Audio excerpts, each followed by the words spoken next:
G'day, welcome to Endurance Room. I hope you're all doing well. So today I thought we would take a look at putting in a Coyote Well. This is gonna let us collect fresh water out from our environment.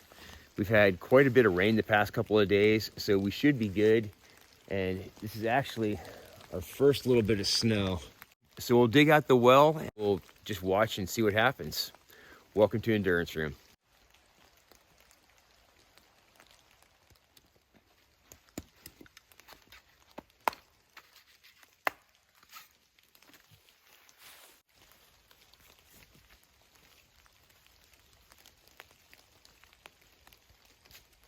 This looks like a pretty good spot. We're on the side of a hill and everything is flowing down into this point. And right behind this log looks like a good place. It will be out of the way. Nothing's going to come through here. And hopefully we'll get some water.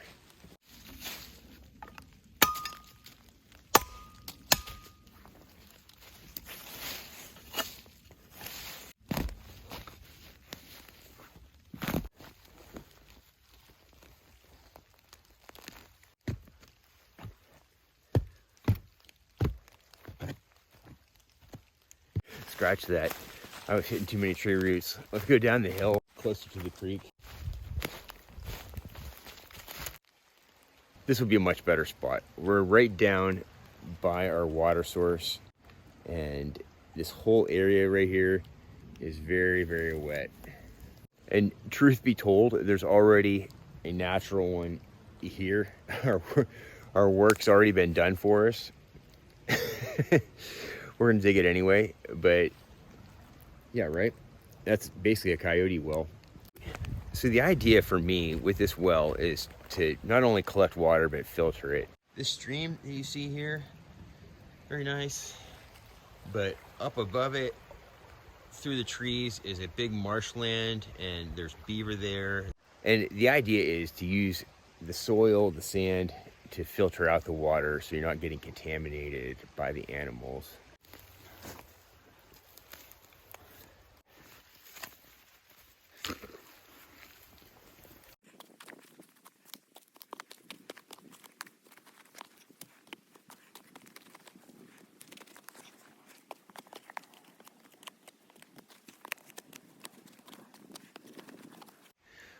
Well, we're about 1.5 feet down into the earth. We've already got water collecting. I'm gonna wait a couple hours and come back and see what we got.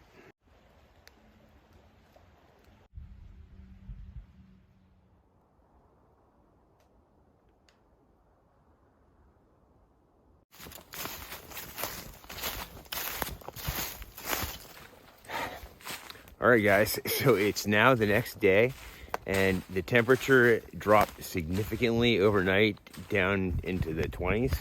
So we got a pretty good freeze and our legit first snow. Excellent.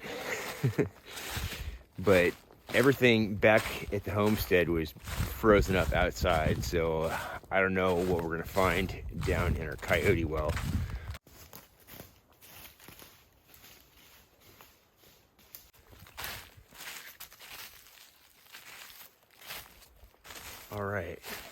All right, interesting. So I'm almost down to the bottom of the hill, and it looks like it's a little bit warmer down there. And there's no snow on top of the fresh dirt. Maybe we're lucky, maybe it didn't freeze up. Here is our natural well right beside it. A little bit of ice on top.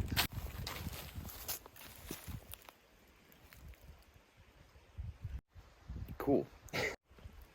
The water level is about 3 inches from the top, so it's about 12 inches of water down to the bottom. Very cool. Let's check it out. I've got my cotton cloth stretched over a mason jar so we can see what we're working with here.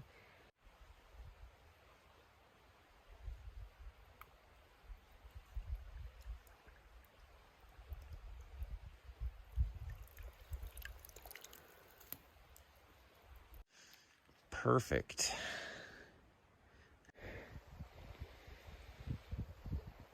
Smells a little earthy. To be fair, the hole that this came out of was basically just black sandy mud. So all things considered, it could be a lot worse. I'm going to run it through my cloth one more time into my canteen cup here, and we'll make some tea.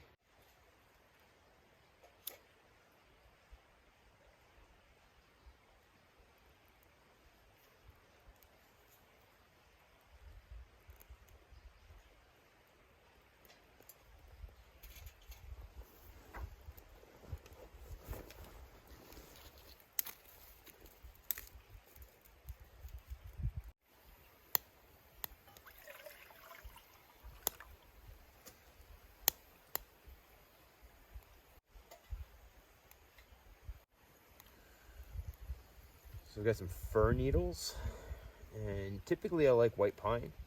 It's the most flavorful of the conifers, but fir is nice. It's a little more bitter, a little more astringent, I guess you would say. We'll get a good boil here and leave it going for about 3 minutes.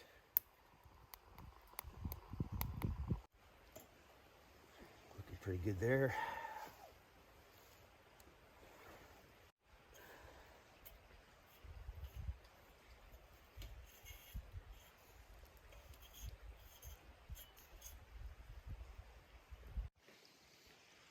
All right, so how is it? Smells good, sweet, piney.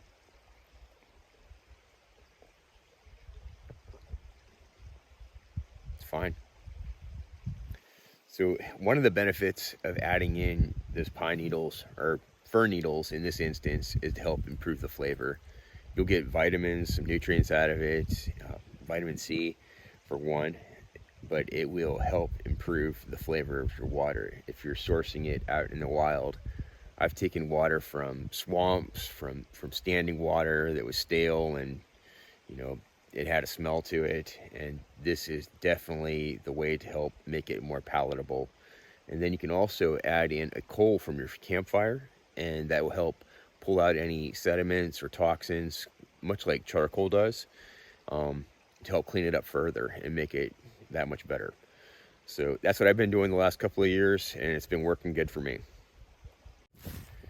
All right, everybody, I'm gonna hike out of here. I hope you enjoyed our look at making a Coyote Well. If you're still wondering why go through all the trouble, it's because it's gonna give you a better option than just drinking directly out of the source, especially when there's a chance of getting contaminated with something nasty. Like I said, there's beavers up above that stream.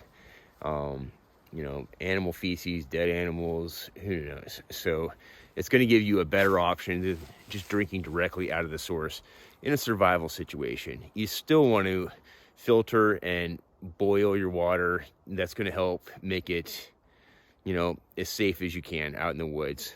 Typically in the warmer months, I will carry a Sawyer water filter quite often, but as it gets cold up here, there's a chance of the filter freezing and rupturing and being inoperable. So I don't. So I either carry water with me or, I'll pre-filter and then boil. So I hope this helps. And if you've ever had experience making a Coyote Well yourself, let me know down below. Love to hear about it. Well, thanks for watching. I'll catch you guys soon. Cheers, everyone.